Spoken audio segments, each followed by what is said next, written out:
Stuffing असतं ते करतात. काय असतं स्टफिंग? त्यात नॉर्मली नूडल्स असतात. मग तुम्ही कालच्या हक्का नूडल्स पण घालू शकता किंवा मग शेजवान नूडल्स पण घालू शकता. तर आपण शेजवान नूडल्स करतो. थोडं थोडं नको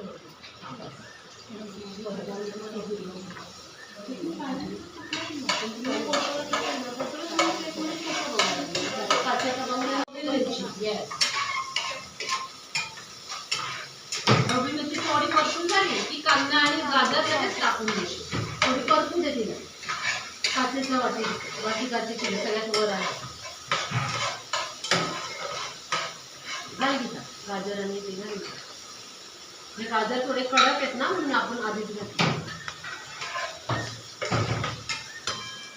आता ताटात आहे ना तेलाचं ताट आहे ना ते त्यात ते नूडल्स होत त्याला थोडा कलर लावून घे. त्याच्यावर धरायचं इकडे तिकडे टाक टाक टाक. हा बरोबर बस. ते खालचा गठ्ठा आहे ना तो काढ. हा तो काढ. कोबी अजून आहे ना अजून त्या पिशवीत घे तू टाकून घे. 4-5 घे अजून प्लेट भरून ठेवा. मिनिट झालं झाकून ठेवा. धक्के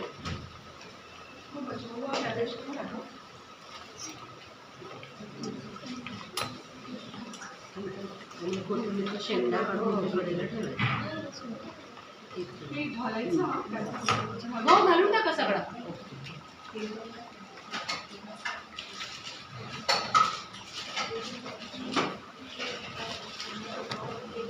ठेचा टाकला त्यानंतर आपण त्याच्यावरती ढोबळी मिरची टाकू. आता आपल्याकडे लाल आणि हिरवी दोन्ही आपण दोन्ही थोड्या थोड्या चिरून घातल्या. त्याच्यावरती गाजर कांदा हे सगळं परतवून घेतलं थोडंसं खूप नाही. नंतर आपण त्याच्यावरती कोबी टाकला. कोबीवरती आता घालायची आपल्याला मला चमचा दिसतो.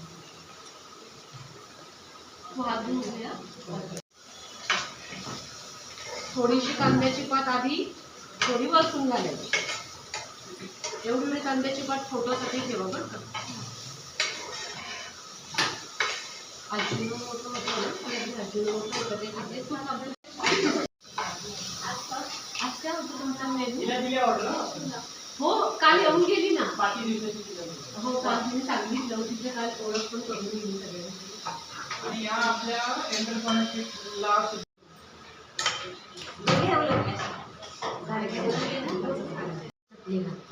थोडासा थोडं देतात एकदम पातळ असतं ना.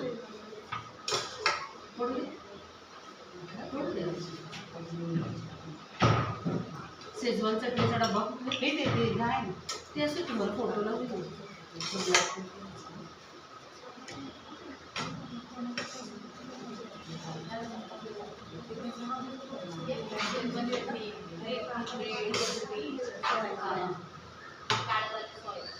काळेवाले मिक्स करा. टेस्ट बघा आणि मग वाटलं तर मीठ घाला. थंड करून मग स्टफिंग करायचं. हा आता आपलं काय राहिलंय झालं ना. तोपर्यंत सगळं बाकीचं आवरून घ्या आणि कोलपाट लाटणं लागेल आपल्याला.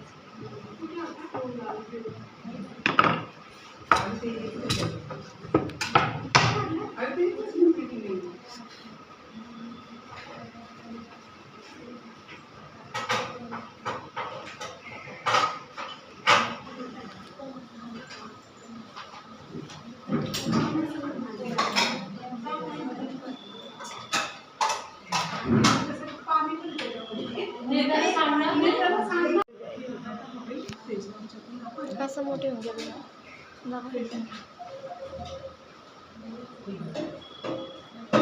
बंद करा.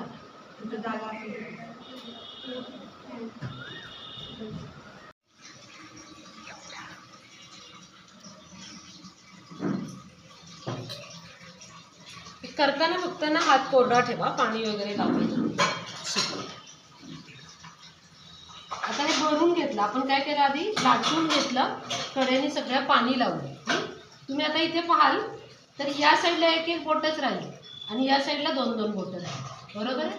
हे जे एक एक बोट आहे ना ते आतमध्ये हे करायचं, फोल्ड करायचं, खूप नाही कव्हर करायचं, ओव्हरलॅप नाही करायचं.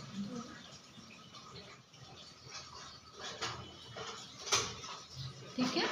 इथपर्यंत झाल्यानंतर आता हे करताना नेहमी सगळ्या बोटांचा वापर करायचा.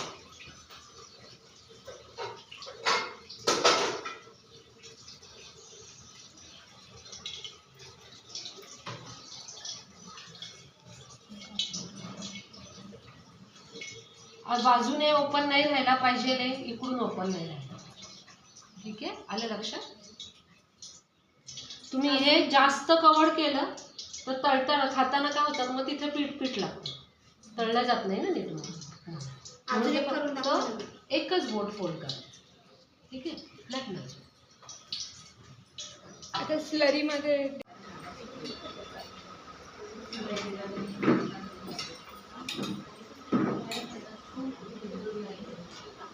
हा